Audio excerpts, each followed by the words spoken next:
اعوذ باللہ من الشیطان الرجیم بسم اللہ الرحمن الرحیم۔ سورۃ نساء آیا 161۔ وَأَكْلِهِمْ أَمْوَالَ النَّاسِ بِالْبَاطِلِ اور ان کے لوگوں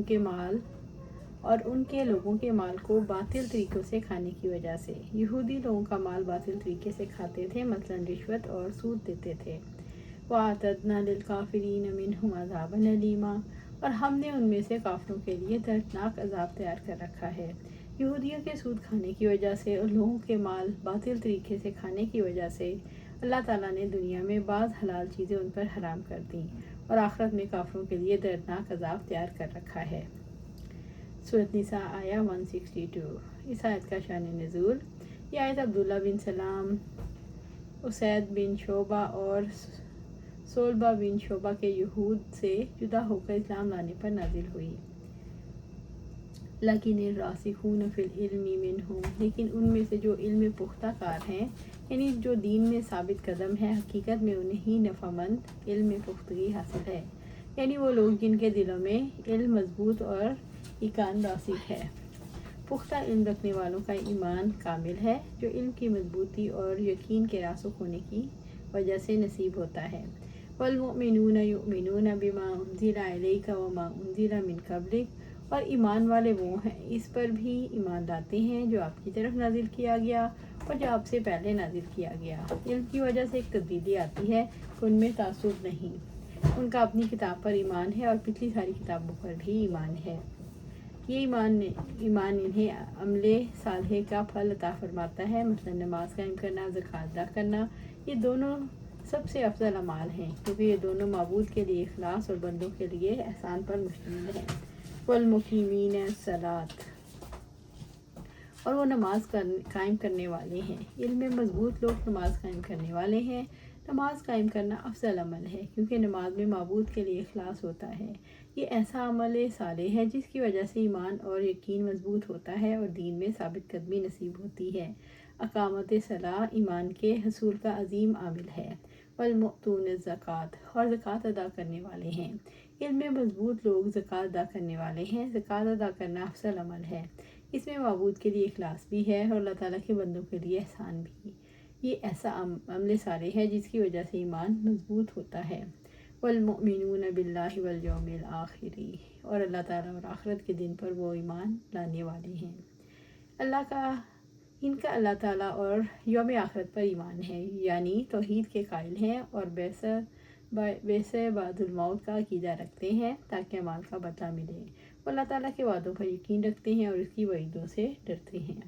اولئک سنؤتیہم اجرا عظیما یہی لوگ ہیں جلد ہی ہم ان کو اجر عظیم دیں گے، انہیں جلد ہی اجر عظیم دیا جائے گا کیونکہ مضبوط علم رکھتے ہیں، ان کا یقین راسخ ہے اور دین میں ثابت قدم ہے۔ اجر عظیم سے مراد جنت ہے۔ سورۃ نساء آیا 163۔ اس کا شان نزول، بعض لوگوں نے یہ کہا کہ اللہ تعالیٰ نے موسیٰ علیہ السلام کے بعد کسی پر کچھ نازل نہیں کیا، یوں انہوں نے نبی صلی اللہ علیہ وسلم کی رسالت اور آپ صلی اللہ علیہ وسلم پر وحی کے نزول کا انکار کیا تو اللہ تعالیٰ نے یہ آیت نازل فرمائی، اِنَّا أَوْحَيْنَا إِلَيْكَ كَمَا أَوْحَيْنَا إِلَىٰ نُوحٍ وَنَبِيِّينَ مِن بَعْدِهِ ہم نے آپ کی طرف بھی بلا شبہ ایسے ہی وحی کی ہے جیسے ہم نے نوح اور اس کے بعد کے نبیوں کی طرف کی۔ اللہ تعالیٰ نے یہاں ذکر فرمایا کہ اس نے اپنے عبد اور رسول محمد صلی اللہ علیہ وسلم کی طرف بھی اسی طرح وحی نازل فرمائی ہے جس طرح اس نے اپنے سے پہلے تمام انبیاء کرام علیہ السلام پر وحی نازل فرمائی۔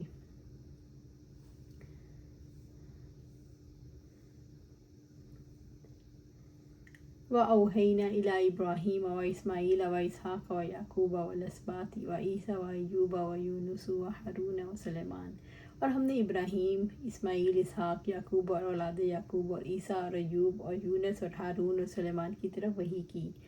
اس سے واضح ہوتا ہے سارے رسول ایک ہی سلسلے کی کڑی تھے، سب رسول اللہ کی نمائندے کی حیثیت سے دنیا میں آئے، رسول اللہ سے وحی پاتے رہے، رسولوں میں سے کسی نے اپنی طرف سے کوئی بات پیش نہیں کی، تمام رسولوں کا نسب العین ایک ہی تھا۔ والاسباط اور اولاد، اس سے مراد بنی اسرائیل کے 12 قبیلے تھے جیسے اسماعیل علیہ السلام کی اولاد کے قبائل تھے۔ وَآتَيْنَا دَاوُودَ زَبُورًا اور ہم نے داؤد کو زبور عطا کی۔ زبور کا علیحدہ سے تذکرہ اس لیے کیا گیا، اہل کتاب کے ہاں اس کی خاص قدر و منزلت ہے۔